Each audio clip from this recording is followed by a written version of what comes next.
Jeste se kupali nekad u ovom kupatilu? Pa jeste, tu ima topao izvor jedan, a jedna cev odavde ide u IVK.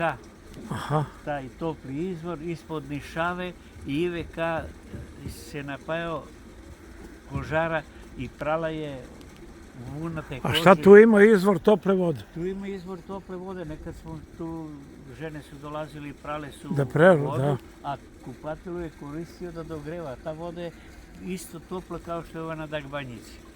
Sad Ajde. i gore malo negde ima još jedan izvor, ovaj čovjek kaže ima još jedan nešto malo topla voda, ali to niko ne... A ovu vodu su, ne znam, jer ona prolazi tu taj podzemni vod. Ja sam kao dete su me tuda vodili da se kupam. Pa jeste, jednom nedeljno, Da. veš pod Viškovu, zima, ne zima i oni su koristili taj topli izvor. Pa šta je sa tom toplom vodom sad? Ja mislim da je zatvoreno, a sad ne znam, možda se evo, mrzi me da se popne gore da pipne, ja mislim da su, jer ovdje je bio pumpa velika koja je upumpavala tu vodu i gurala je u IVK. Ja ne znam sad te pumpe. Baš ću da se raspitam. Da vidiš šta se tu dešava.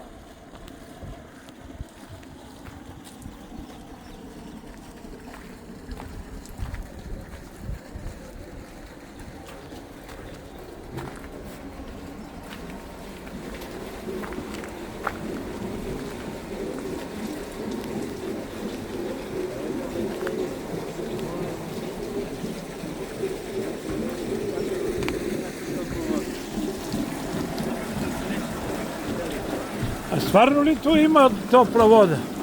Topla voda. A gdje je taj izvor? Ovo je hladno. Pa evo mi su patili. Evo ga onaj vod. Vidi na stepenici. Oho.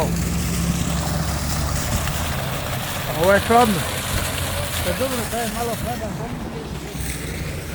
Bežite da nas ne okupa.